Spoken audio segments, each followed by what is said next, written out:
Olá, caros internautas.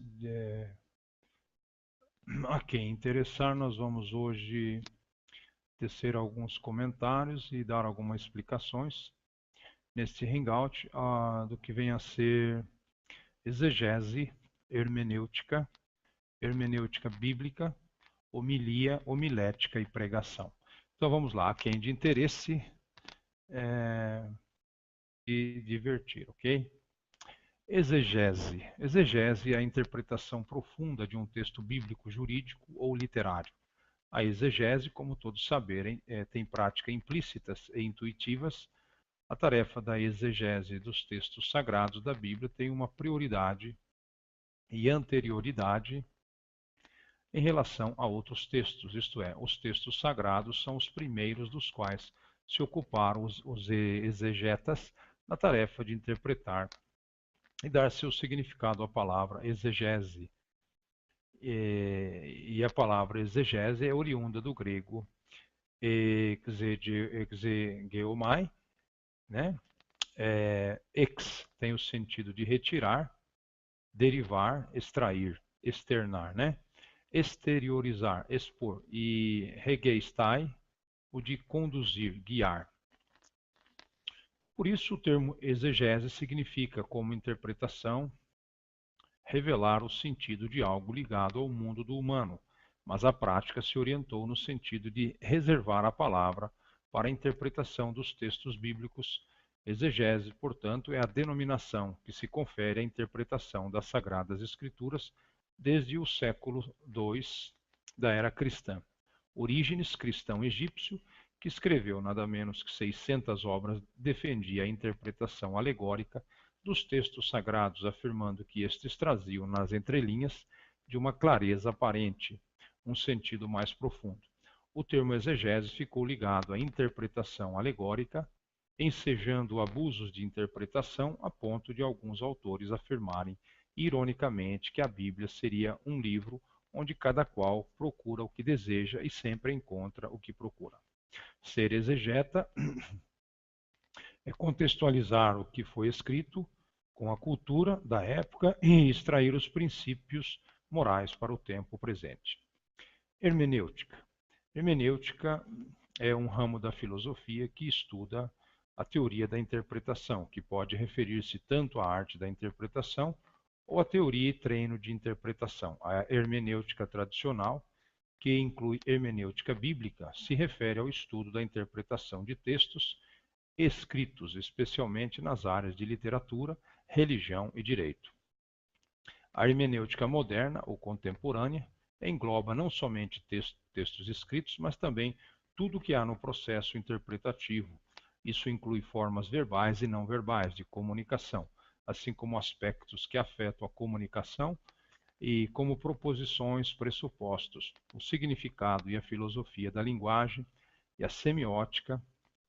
A hermenêutica filosófica refere-se principalmente à teoria do conhecimento de Hans-Georg Gadamer, como desenvolvida em sua obra Verdade e Método, Wahrheit und Methode. E algumas vezes a Paul Ricoeur, consistência hermenêutica, refere-se à análise de textos para explicação coerente. Uma hermenêutica singular refere-se a um método ou vertente de interpretação. Origem do termo. O termo hermenêutica provém do verbo grego hermeneuein. Vamos lá então, do verbo grego hermeneien, e significa declarar, anunciar, interpretar, esclarecer. E por último, traduzir. Significa que alguma coisa é tornada compreensível ou levada à compreensão. Alguns defendem que o termo deriva do nome do deus da mitologia grega, Hermes, o mensageiro dos deuses, a quem os gregos atribuíam a origem da linguagem e da escrita, e considerado o patrono da comunicação e do entendimento humano. O certo é que este termo originalmente exprimia a compreensão e a exposição de uma sentença dos deuses, a qual precisa de uma interpretação para ser apreendida corretamente. Encontra-se desde os séculos XVII e XVIII o uso do termo no sentido de uma interpretação correta e objetiva da Bíblia. Spinoza é um dos precursores da hermenêutica bíblica. Outros dizem que o termo hermenêutica deriva do grego hermeneutike, que significa ciência, técnica, que tem por objeto a interpretação de textos poéticos ou religiosos, especialmente da Ilíada e da Odisseia. Interpretação do sentido das palavras, dos textos, teoria, ciência, voltada à interpretação dos signos e de seu valor simbólico. Hermes é tido como o patrono da hermenêutica, por ser considerado o patrono da comunicação e do entendimento humano. Conceito.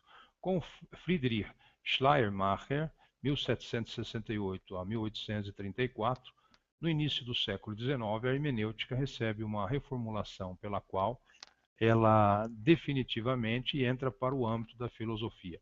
Em seus projetos de hermenêutica, coloca-se uma exigência significativa, a exigência de estabelecer uma hermenêutica geral, compreendida como uma teoria geral da compreensão. A hermenêutica geral deveria ser capaz de estabelecer os princípios gerais de toda e qualquer compreensão e interpretação de manifestações linguísticas. Onde houvesse linguagem, aplicar-se-ia sempre a interpretação. E tudo o que é objeto da compreensão é linguagem. Hermenêutica 56. Esta afirmação, entretanto, mostra todas as suas implicações quando se lhe justapõe esta outra tese de Schleiermacher: a linguagem é o modo do pensamento de se tornar efetivo, pois não há pensamento sem discurso. Ninguém pode pensar sem palavras. Hermeneutik, ou se for alemão, Hermeneutik und Kritik.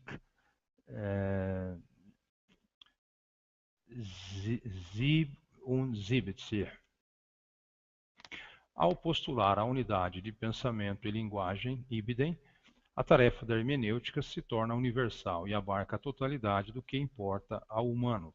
A hermenêutica, então, é uma análise da compreensão a partir da natureza da linguagem e das condições basilares da relação entre o falante e o ouvinte.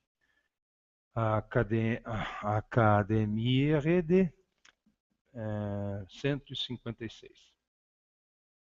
Akademienrede, desculpa, que às vezes mistura o português com o alemão, a gente se perde. O termo correto é Akademienrede 156. 4 distinções básicas foram estabelecidas por Schleiermacher. Primeiro, a distinção entre compreensão gramatical a partir do conhecimento da totalidade da língua do texto ou discurso, e a compreensão técnica ou psicológica a partir do conhecimento da totalidade da intenção e dos objetivos do autor, segundo a distinção entre compreensão divinatória e comparativa. A compreensão comparativa se apoia em uma multiplicidade de conhecimentos, objetivos gramaticais e históricos, deduzindo o sentido a partir do enunciado. Compreensão divinatória significa uma adivinhação imediata ou apreensão imediata do sentido de um texto. Essas distinções apontam para aspectos da compreensão superior que se dá pela sua integração posteriormente com os trabalhos de Droysen e Dilthey. O procedimento hermenêutico tornou-se a metodologia das ciências humanas.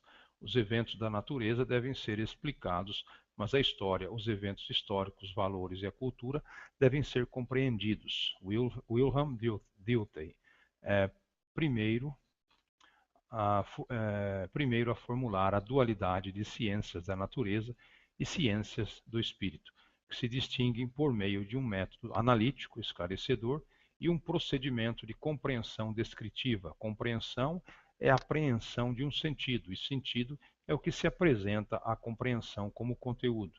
Só podemos determinar a compreensão pelo sentido e o sentido apenas pela compreensão. Heidegger. Em sua análise da compreensão, diz que toda compreensão apresenta uma estrutura circular. Toda interpretação, para produzir compreensão, deve já ter compreendido o que vai interpretar. O cerne da teoria de Heidegger está, todavia, na ontologização da compreensão e da interpretação como aspectos do ser doente que compreende o ser, o Dasein. Estruturas básicas da compreensão. Estrutura de horizonte: o conteúdo singular é apreendido a partir da totalidade de um contexto de sentido que é pré-apreendido e co-apreendido. Estrutura singular. A compreensão acontece a partir de um movimento de ir e vir entre pré-compreensão e compreensão da coisa, como um acontecimento que progride em forma de espiral, na medida em que um elemento pressupõe outro e, ao mesmo tempo, faz com que se possa ir adiante. Estrutura de diálogo. A compreensão sempre é a apreensão do estranho e está aberta à modificação das pressuposições iniciais diante da diferença produzida pelo outro, o texto ou o interlocutor. Estrutura de mediação. A compreensão visa um dado que se dá por si mesmo, mas a sua apreensão faz-se pela mediação da tradição e da linguagem. Os costumes culturais e etnias são alguns dos aspectos fundamentais para se ter uma legítima interpretação do texto. Explicação e compreensão. Segundo Wilhelm Dilthey, estes dois métodos estariam opostos entre si. Explicação, próprio das ciências naturais, e compreensão, próprio das ciências do espírito ou ciências humanas. Esclarecemos por meio de processos intelectuais, mas compreendemos pela cooperação de todas as forças sentimentais na apreensão pelo mergulhar das forças sentimentais no objeto. Paul Ricoeur visa superar esta dicotomia. Para ele, compreender um texto é encadear um novo discurso no discurso do texto. Isto supõe que o texto seja aberto. Ler é apropriar-se do sentido do texto. De um lado, não há reflexão sem meditação sobre os signos. Do outro, não há explicação sem a compreensão do mundo e de si mesmo. Hermenêutica bíblica. A hermenêutica bíblica pretende estudar os princípios da interpretação da Bíblia enquanto uma coleção de livros sagrados e divinamente inspirados. No cristianismo, esta interpretação é estudada e obtida através da exegese. A hermenêutica bíblica abrange a relação dialética que visa substancializar os significados dos textos bíblicos para aproximar o mesmo da realidade fáctica, na qual se vislumbra o esclarecimento por meio da Bíblia. A hermenêutica bíblica utiliza-se de outros princípios comuns aos demais tipos de hermenêutica, como, por exemplo, a hermenêutica jurídica, que segue os princípios da inegabilidade do ponto de partida e a proibição do non liquid. Em verdade, a hermenêutica bíblica não deve se afastar do texto bíblico, bem como não se abstém da problemática inicial do hermeneuta. O principal objetivo da hermenêutica bíblica é o de descobrir a intenção original do autor bíblico. No caso dos textos da Bíblia, o leitor, ao menos racionalmente, não tem acesso direto ao autor original. Por isso, é necessário aplicar princípios da hermenêutica, a ciência da interpretação, ao texto bíblico, além do fator de separação pessoal entre o leitor atual e o autor original. Há outras barreiras para a compreensão. Os últimos e mais recentes livros da Bíblia foram escritos há cerca de 2000 anos atrás. Além da distância de tempo, há diferenças de idioma, pois a Bíblia foi escrita originalmente em hebraico, aramaico e grego. Há ainda diferenças culturais e de costumes que separam os leitores atuais dos autores originais da Bíblia. Alguns exemplos são o sistema de sacerdotes e sacrifícios da lei de Moisés, no Antigo Testamento, e o uso do véu por mulheres no Novo Testamento. Homilia. Homilia é uma preleção dada por um sacerdote no decorrer de uma missa após a leitura do Antigo Testamento e do Novo Testamento. E antes da recitação do credo, a homilia tem a função de explicitar a fé, o significado dos vários elementos litúrgicos, também em relação à situação dos presentes, para que o encontro dialogal com Deus se torne verdadeiramente consciente para todos e cada um. Na prática, a homilia deve ser uma conversa familiar do homiliasta com o povo de Deus. Era muito utilizada no período cristianismo primitivo, por ser explicativo de caráter exegético. A explicação do tema se dá através das escrituras, e exortativo por promover uma exposição das verdades cristãs. Introdução. Todos os domingos, milhares de comunidades reúnem-se e ouvem as literaturas bíblicas seguidas pela homilia. O termo homilia significa conversa familiar. Continuando o assunto das leituras proclamadas, é uma pregação do Evangelho proferida pelo sacerdote, ou seja, uma explicação da leitura dada em forma de discurso. Esta deve fazer a ligação entre a Bíblia, a vida dos presentes e a celebração. Deve clarificar as leituras e questionar a realidade, tentando perceber o sentido dos acontecimentos no plano de Deus, tendo como ponto de referência a pessoa, a vida, a missão, a morte e a ressurreição de nosso Senhor Jesus Cristo.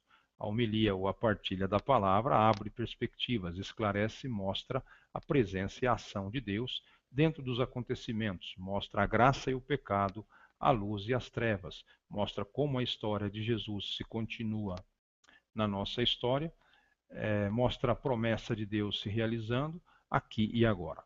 Mas a homilia ou partilha da palavra deve também chacoalhar e interpelar a comunidade, acordá-la para o compromisso com o reino de Deus e o testemunho da ressurreição, para sermos sinal de Deus na sociedade em que vivemos. A homilia deve ainda nos convidar e motivar para vivermos profundamente a aliança e a comunhão com o Senhor dentro da celebração, através das preces e orações, através do rito penitencial e da comunhão, através dos cantos, dos gestos e das atitudes do corpo. Preparando a homilia. É importante que o sacerdote leia alguma explicação sobre as leituras proclamadas no Brasil. Os sacerdotes de muitas comunidades usam a revista Vida Pastoral, ou a Mesa da Palavra, ou mesmo os subsídios da CNBB. É preciso também lembrar os acontecimentos mais significativos da semana. Caso a homilia seja feita por uma pessoa só, é importante que a prepare com com uma pequena equipe, ligando a Bíblia, vida e celebração. Não deve ser lida, mas comunicada, por isso é melhor escrever apenas alguns tópicos com a sequência do assunto, não o texto inteiro, e não é através de livros, artigos e teorias que se aprende a fazer uma homilia. Claro, estas mediações podem ajudar, mas a homilia como comunicação viva se aprende e se aperfeiçoa fazendo homilia, tal como só se aprende mesmo a celebrar celebrando, e a cantar cantando, e a dançar dançando. Esta arte exige um mínimo de dom e carisma de comunicação da palavra falada e do gesto, mas não fica no dom, pois supõe a aprendizagem da técnica e da competência. A maneira de dizer chega muito mais ao outro do que o que se diz, sobretudo se trata de falar ao coração e não simplesmente à inteligência. Antes da homilia, ter a sensibilidade para receber tudo o que é vida, morte, e pela cidade através das conversas informais, leituras, filmes, televisão, programas de rádio, canções, teatros, as expressões verbais ou não verbais em uso, ocorrências e tudo mais que é vida. A exigência fundamental é o contato com a palavra de Deus ao longo da semana, ao longo da vida diária, num processo de fermentação, descoberta da ideia-força e da palavra-chave, a criatividade em busca de um gancho atual e concreto para prender os destinatários, conhecimento básico e vivo da Assembleia. Nunca descer de helicóptero para fazer uma homilia e depois levantar voo, o que pode acontecer mesmo com quem está presente na celebração, mas ao mesmo tempo voando. Momento da homilia. O momento da homilia é parte integrante de um momento maior que é a ação celebrativa toda. A comunicação da homilia deve buscar ser um tom familiar direto, alegre, seguro, convicto, simples, espontâneo e solto. Uma linguagem da vida de hoje e do hoje, desprovida de qualquer pretensão de ser o único que sabe, o dono da verdade, portanto, boa dose de humildade, demonstrando, sem ter que dizer, que o primeiro necessitado e carente da palavra é ele próprio. Uma comunicação penetrada da dimensão humana, usando a linguagem integral, gestos adequados, expressão corporal, postura do olhar buscando ver todos sem se fixar em ninguém, a não ser quando necessário para um efeito especial de comunicação. Movimentos sóbrios, mas vivos e perceptíveis por todos. Silêncio bem dosado e na busca da participação dos ouvintes. Perguntas diretas e penetrantes, com pausa suficiente para chegar ao coração e ao pensamento de quem ouve. Uma duração que leve em conta o tempo total da celebração, sabendo-se que manter a atenção de uma comunidade grande depois de 10 a 12 minutos de fala é dom para muito poucos pregadores. Um uso correto da voz através da dicção, articulação, movimento de frases, realce de expressões-chave, sonoridade, sabendo aproveitar a tessitura aguda ou grave que toda voz tem. Uma utilização no mínimo correta do microfone, levando em conta a acústica, as dimensões do local e o número dos presentes. Uma dose exata e viva de emoção, falando sim com a voz, mas comunicando com o coração e com a vida. É de coração a coração que se faz uma homilia. Sobretudo, se já se compreende que celebrar é muito mais emocionar-se do que entender. Um cuidado carinhoso para com a celebração que vai continuar após a homilia. Esta continuidade dá margem a aproveitar momentos posteriores à homilia e nos quais se pode retomar, sem fazer outra homilia, o tema central da palavra refletida, sobretudo o momento da despedida. Após a homilia, uma revisão pessoal imediatamente depois de terminada a homilia, num breve momento de silêncio. Este silêncio ajuda a fazer ressoar no coração dos ouvintes a reflexão e ajuda a uma revisão rápida, mas direta de como foi a homilia. Ouvir a avaliação de uma pessoa escolhida com antecedência para fazer as observações críticas, elogios, comentários e perguntas, que devem ser acolhidas para um futuro aproveitamento e sempre com o objetivo de melhorar e de ter amor em Deus. Homilética, em teologia, homilética, grego, homiléticos, de homilos, montar em conjunto. É a aplicação dos princípios gerais da retórica para o fim específico da pregação pública. Pregação. No cristianismo, pregação como é conhecida a divulgação da palavra de Deus, do Evangelho de Cristo. Ela vem desde o tempo de Jesus e chega até os dias de hoje. Este anúncio veio a partir da ordem dada por Jesus aos seus apóstolos ou enviados. Ide pelo mundo inteiro, proclamai e pregai o Evangelho a toda criatura. No decorrer dos séculos, especialmente nas últimas décadas, vários religiosos e pregadores têm erguido suas vozes afirmando estar pregando o Evangelho. O conceito da Bíblia. O termo grego kerisso, traduzido por pregar, significa fazer proclamação como arauto, ser um arauto, oficiar como arauto, proclamar como conquistador. O substantivo aparentado é kerix e significa arauto, mensageiro, público, enviado, pregoeiro, que fazia proclamação e mantinha a ordem nas assembleias, etc. Outro substantivo aparentado é querigma, que significa aquilo que é bradado por um arauto, proclamação, anúncio de vitória dos jogos, mandado, intimação. De modo que querisso não transmite a ideia de se proferir um sermão para um grupo restrito de discípulos, mas sim a de uma proclamação aberta e pública. Isto é, ilustrado pelo uso dessa palavra para descrever o forte anjo a proclamar querissonta, com voz alta, quem é digno de abrir o rolo e de soltar os seus selos. A palavra ei angelitsomai significa declarar boas novas. Palavras aparentadas são diangelo, divulgar, notificar, declarar, e catangelo, publicar, falar a respeito, proclamar, propalar. A pregação nas escrituras hebraicas. Noé foi a primeira pessoa a ser chamada de pregador, ainda que o profetizar feito anteriormente por Enoque possa ter se divulgado por meio da pregação.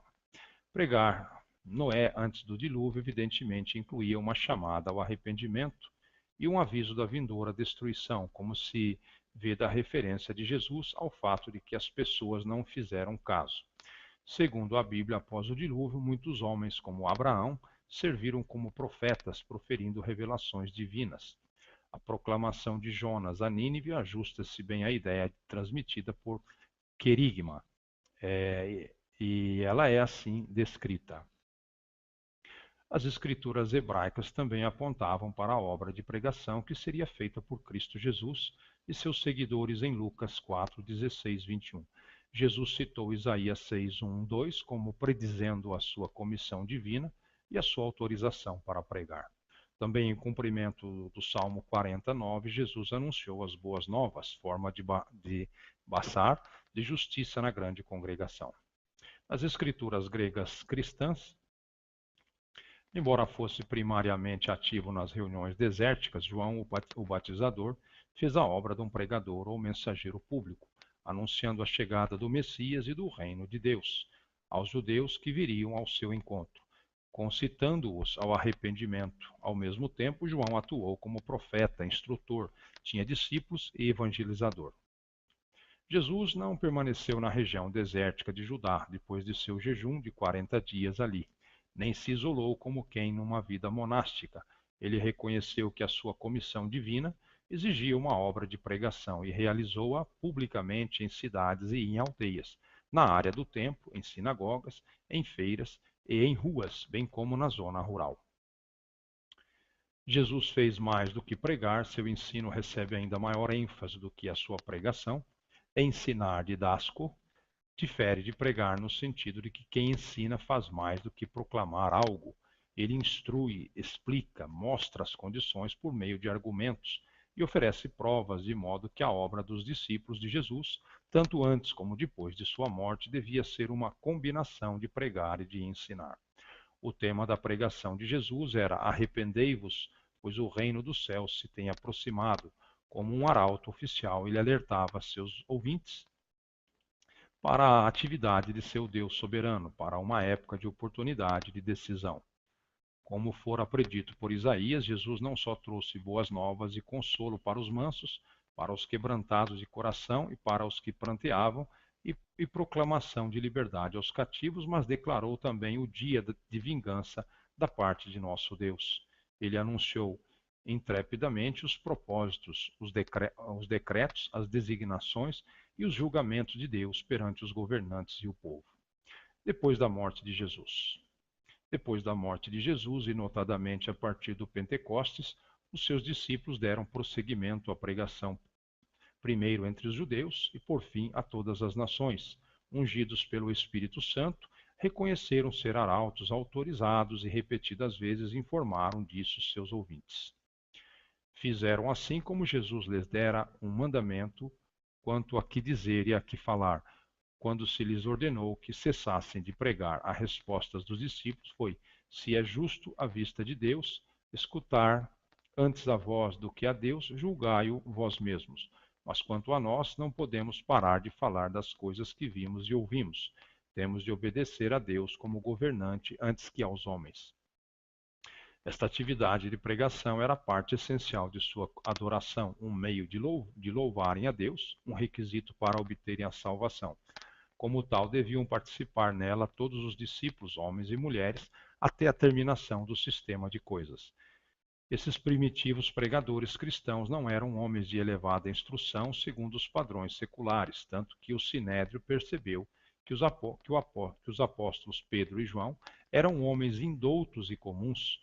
O próprio Jesus, os judeus ficaram admirados, dizendo: como é que este homem tem conhecimento de letras, sendo que não estudou nas escolas? Historiadores seculares registraram comentários do mesmo teor. Celso I, a escrever contra o cristianismo, transforma em zombaria o fato de que trabalhadores braçais, sapateiros, lavradores, os mais desinformados e cômicos dos homens, sejam zelosos pregadores do Evangelho. Embora não tivesse obtido um elevado grau de instrução nas escolas seculares, os primitivos pregadores cristãos não eram pessoas despreparadas. Jesus treinou extensivamente os 12 apóstolos antes de enviá-los a pregar. Tal treinamento não se resumia a dar instruções, mas era um treinamento prático. O tema da pregação cristã continuou sendo o reino de Deus, contudo, a proclamação que ele fazia abrangia aspectos adicionais em comparação com o que fora feito, com a que fora feita antes da morte de Cristo. O propósito de Deus tinha sido revelado por meio de Cristo. Sua morte sacrificial se tornara um fator vital da verdadeira fé. A posição enaltecida de Jesus, qual rei e juiz, tinha de ser conhecida e reconhecida por todos os que desejariam ser salvos. E eles têm de ser submissos a esta. Assim, muitas vezes se diz que os discípulos pregavam o Cristo Jesus. Um exame da pregação deles torna claro que pregaram o Cristo. Não visava isolá-lo na mente de seus ouvintes, como se ele fosse um tanto independente ou separado do arranjo do reino e do propósito geral de Deus. antes proclamava o que Jeová Deus fizera em favor de seu filho, e mediante este, como os propósitos de Deus estavam sendo e ainda seriam cumpridos em Jesus. Assim fazia-se toda essa pregação para a louvor e a glória do próprio Deus por intermédio de Jesus Cristo. Eles não faziam a pregação simplesmente como um dever e servirem como arautos. Não consistia meramente em proferir uma mensagem de modo formal. Tal serviço emanava da fé de coração e se fazia com o desejo de honrar a Deus e a amorosa esperança de levar salvação a outros. Os relatos mostram que os pregadores se dispunham a ser tratados como tolos pelos sábios segundo o mundo, ou a ser perseguidos como hereges pelos judeus, e por isso também a pregação deles era conjugada com arrazoamento e persuasão, para ajudar os ouvintes a crer e a exercer fé. Paulo de Tarso refere-se a si mesmo como tendo sido designado pregador, apóstolo e instrutor. Tais cristãos não eram arautos assalariados, mas sim adoradores dedicados que davam de si, de seu tempo e de seu vigor à atividade de pregação, visto que todos os que se tornavam discípulos também se tornavam pregadores da palavra. As boas novas se disseminaram celeremente, e por volta da época em que Paulo escreveu sua carta aos Colossenses, uns 27 anos após a morte de nosso Senhor Jesus Cristo, ele podia referir-se às boas novas que foram pregadas em toda a criação debaixo do céu. Assim sendo, a profecia de Cristo sobre a pregação das boas novas em todas as nações teve um certo cumprimento antes da destruição de Jerusalém e de seu templo em 70 depois de Cristo. A pregação cristã descrita nas Escrituras é vigorosa, dinâmica e, acima de tudo, apresenta uma questão a respeito da qual as pessoas têm de tomar uma posição. Algumas se tornaram opositoras ativas, enquanto outras escutaram por algum tempo, mas por fim viraram as costas por vários motivos. Ainda outras aceitaram as boas novas e agiram concordemente. Formas: os evangelhos contam que Jesus levou a mensagem do reino diretamente às pessoas, ensinando-as publicamente e em suas casas. Religiosos têm pregado o evangelho de diferentes maneiras. As testemunhas de Jeová, por exemplo, entendem que é razoável ir às casas das pessoas e empregam uma série de versículos para sustentar essa forma de conduta. Afirmam que Jesus indicou outros 70 e os enviou aos dois na sua frente a cada cidade e lugar aonde ele mesmo estava para ir, e que estes não deveriam pregar apenas em lugares públicos, mas deveriam também contatar pessoas em suas casas. Citam a passagem onde Jesus instruiu seus discípulos: onde quer que entrardes numa casa, dizei primeiro, haja paz nesta casa. Lucas 10, de 1 a 7. A respeito da atividade dos 70 discípulos, a obra Matthew Henry's Commentary, Comentários de Matthew Henry, relata como seu mestre, onde quer que visitassem, eles pregavam de casa em casa.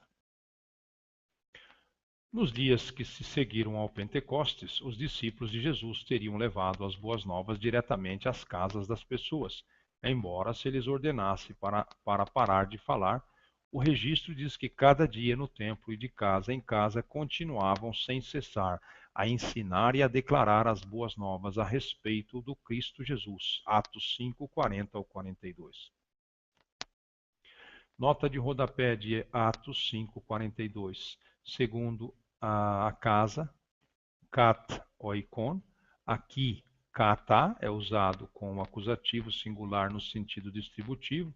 R.C.H. Lenski, autor e comentarista do Novo Testamento, na sua obra The Interpretation of the Acts of the Apostles, Minneapolis, EUA, 1961. Fez o seguinte comentário sobre Atos 5:42. Os apóstolos nem por um instante pararam a sua bendita obra.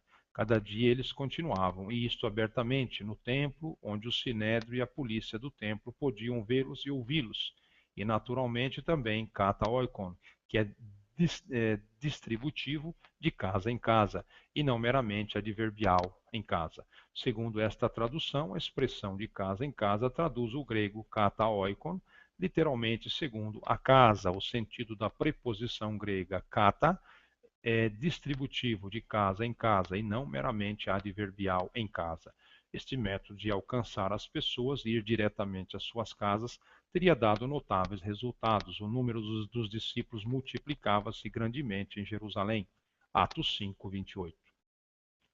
Citam as palavras do apóstolo Paulo aos anciãos em Éfeso: desde o primeiro dia em que pisei no distrito da Ásia, não me refreei de vos falar coisa alguma que fosse proveitosa, nem de vos ensinar publicamente de casa em casa, mas eu dei cabalmente testemunho tanto a judeus como a gregos do arrependimento para com Deus e da fé em nosso Senhor Jesus Cristo.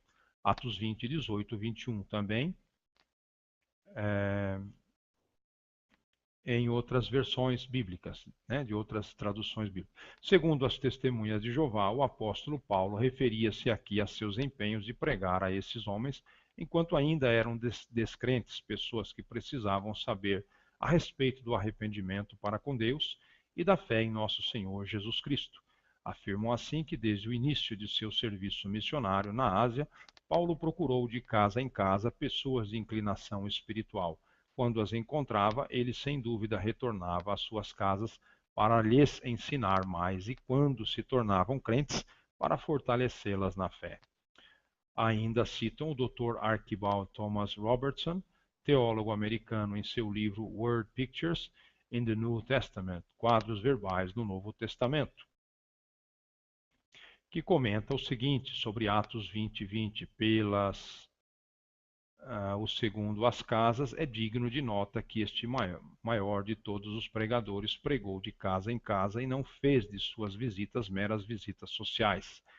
1930, volume 3, página 349 a 350, Estudo Perspicaz das Escrituras. Comentando sobre as palavras de Paulo em Atos 20 e 20, Abiel Abbott Livermore escreveu em 1844: ele não se contentava em meramente proferir discursos na Assembleia Pública, dispensando outros meios, mas zelosamente realizava sua grande obra, em particular de casa em casa, e literalmente levava a verdade do céu ao lar e ao coração dos efésios. G. W. Target, em seu livro de Evangelism in Si, aborda métodos de dar testemunho, inclusive o evangelismo às portas, e comenta que alguns até mesmo chamariam este de um método mais comum, especialmente depois da última visita feita pelas testemunhas de Jeová. Outros estão aprendendo rapidamente, mas as testemunhas de Jeová lideram o campo sobre o uso de publicações bíblicas. Target admite novamente as testemunhas de Jeová lideram o campo. A título de comparação, pouquíssimas denominações realmente publicam matéria evangelizadora. Em 1950, um professor de História Religiosa da Universidade Northwestern, EUA, escreveu o seguinte: as testemunhas de Jeová têm coberto literalmente a terra com seu testemunho. Pode-se dizer verdadeiramente que nenhum grupo religioso no mundo demonstrou mais zelo e persistência em procurar difundir as boas novas do reino do que as testemunhas de Jeová. Este movimento provavelmente continuará cada vez mais forte. C.S. Braden, no seu livro Estes Também Creem. Eficácia da pregação de casa em casa. As testemunhas de Jeová são conhecidas em todo o mundo por seguirem um modelo apostólico, o ministério de casa em casa, em vez de se concentrarem numa teleevangelização dispendiosa, superficial e impessoal. As testemunhas de Jeová vão às pessoas ricas e pobres e falam com elas pessoalmente, procuram conversar sobre Deus e sua palavra. A evidência fornecida pelos veículos noticiosos e pela mídia em geral dá um retumbante destaque à sua eficácia. As testemunhas de Jeová têm sido mencionadas frequentemente em programas de TV e em filmes quando se mostra alguém batendo numa porta. Histórias em quadrinhos têm mencionado constantemente as testemunhas de Jeová. Sua atividade zelosa é tão bem conhecida que cartunistas em todo o mundo têm incluído referências às testemunhas de Jeová. Essas talvez pareçam satíricas, mas usualmente se baseiam num positivo fato básico de que as testemunhas são conhecidas pela sua persistente pregação de casa em casa. De modo geral, as comunidades cristãs ao longo do tempo têm adaptado ao propósito da pregação novos recursos de comunicação à medida que vão se tornando disponíveis, dentre os quais inclui-se a música e os meios eletrônicos de comunicação de massa atuais. Nós terminamos então mais esse Hangout. Eu só gostaria de abrir um parênteses aqui. Não estou postando esses vídeos para realçar determinada doutrina, religião ou instituição religiosa, mas trazendo várias interpretações de várias vertentes religiosas diferentes e trazer com isso um maior conhecimento sobre os assuntos. Então, não tenho privilégio nem predisposição a essa ou aquela vertente religiosa ou denominação religiosa. Simplesmente meus postulados aqui procuram ser de elucidação, ensino, de conhecimento público do que existe ao nosso redor. Eu agradeço a oportunidade desse vídeo e a companhia dos internautas, dos ouvintes, e até um próximo Hangout. Que Deus os abençoe ricamente. Uma boa noite.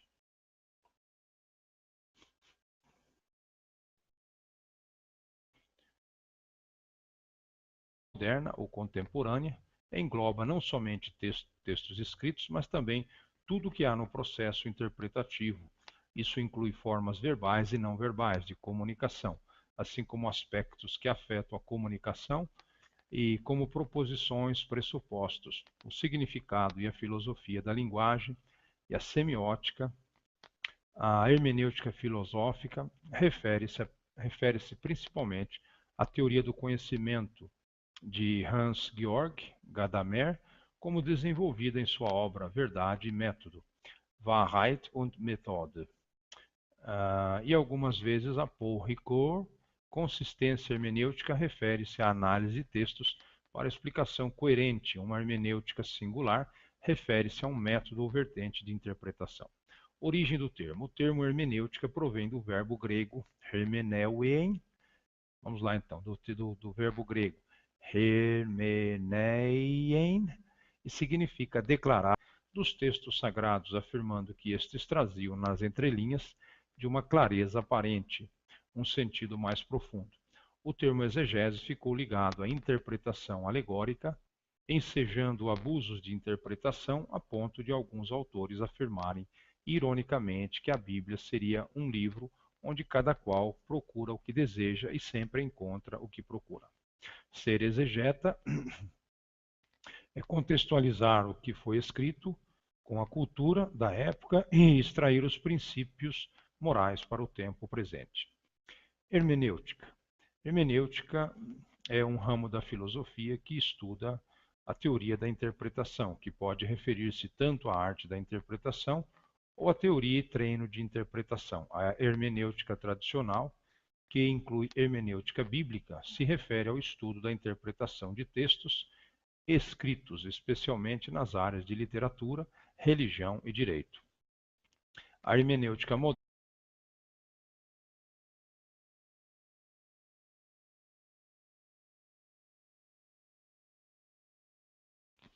Olá, caros internautas. A quem interessar, nós vamos hoje tecer alguns comentários e dar algumas explicações neste Hangout do que vem a ser exegese, hermenêutica, hermenêutica bíblica, homilia, homilética e pregação. Então vamos lá, a quem de interesse e divertir, ok?